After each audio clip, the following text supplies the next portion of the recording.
यहाँ से भी काफ़ी इनके अप्रत्यानुपातिक धनार्जन के साक्ष्य मिले हुए हैं, जिसको कि सीज भी किया गया है और उस पे आगे उसका इन्वेंट्री बनाया गया है, उसको फिर अनुसंधान में लाया जाएगा। तिरहुत प्रमंडल शिक्षा विभाग के क्षेत्रीय उपनिदेशक के घर पर लगातार सवेरे से निगरानी विभाग की छापेमारी चल रही थी, जो कि अब समाप्त हो गई है।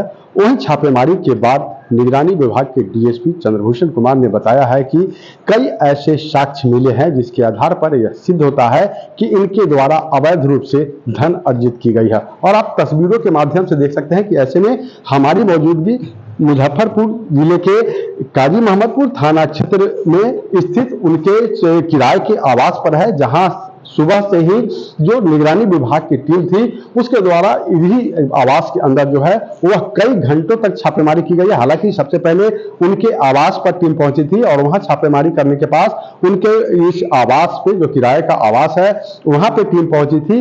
काफी देर तक यहाँ पे निगरानी की टीम ने तमाम चीजों को खंगाला है और अब रेड समाप्त हो चुकी है। एसयूवी की जो स्पेशल टीम थी वह रेड करने के बाद यहाँ से निकल चुकी है।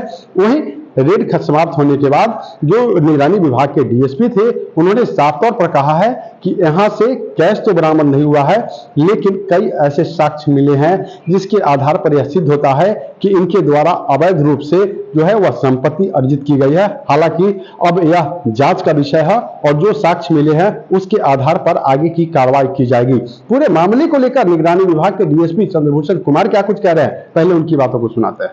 यहाँ से भी काफ़ी इनके अप्रत्यानुपातिक धनार्जन के साक्ष्य मिले हुए हैं, जिसको कि सीज भी किया गया है और उस पे आगे उसका इन्वेंट्री बनाया गया है, उसको फिर अनुसंधान में लाया जाएगा। क्या क्या कुछ सूचना थी सर? इन पे भ्रष्ट तरीके से अकूत संपत्ति अर्जित करने का आरोप था, उसी के सिलसिले में प्राथमिकी दर्ज करके यहाँ पे कार्रवाई के लिए लोग आए हुए। पहले क्या वैशाली में पदस्थापित थे तब इन पर मामला दर्ज हुआ था? अब नहीं, हमारे यहाँ शिकायत प्राप्त हुआ था। शिकायत पे जो हमारा प्रोसेस होता है उसको हम लोग वेरिफिकेशन करते हैं, फिर उसके बाद प्राथमिकी दर्ज की जाती है। सर, मुजफ्फरपुर से क्या कुछ बरामद हुआ अब तक? अभी मैंने बताया आपको कि काफ़ी ऐसे साक्ष्य प्राप्त हुए हैं जिनको की आधार बना के इनकी जांच, संपत्ति की जांच होगी, जिसके आधार पे इनका अप्रत्यानुपातिक धनार्जन सिद्ध होगा। कैसे उसमें बरामद हुए? Thank you. अभी चल रही है छापेमारी पूर्णिया में, पटना में, तो फाइनल आपको उसके बाद ही बताया जाएगा। मुजफ्फरपुर से कैश बरामद हुआ है क्या? मुजफ्फरपुर से कैश नहीं बरामद। Thank you. तो आपने सुना कि पूरे मामले को लेकर निगरानी विभाग के डीएसपी चंद्रभूषण कुमार क्या कुछ कह रहे थे।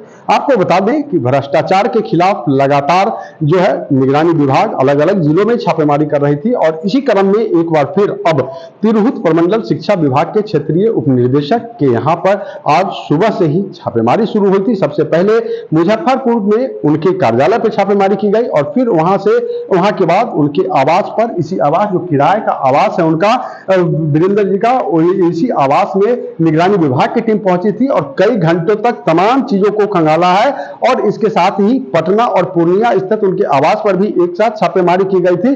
तो आरोप उन पर यह आरोप है कि जब वह वैशाली में जिला शिक्षा पदाधिकारी के पद पर कार्यरत थे तभी उनके ऊपर एक आय से अधिक संपत्ति के मामले को लेकर मामला दर्ज किया गया था और अब कोर्ट द्वारा नोटिस जारी करने के बाद आज निगरानी विभाग की टीम पूरे मामले की जांच पड़ताल करने पहुंची थी और छापेमारी के दौरान कई ऐसे साक्ष्य निगरानी विभाग की टीम को मिली है जिससे यह सिद्ध होता है कि उनके द्वारा अवैध रूप से अवैध कमाई की गई थी। मुजफ्फरपुर से न्यूज फाउंडेशन के लिए मणिभूषण शर्मा की रिपोर्ट।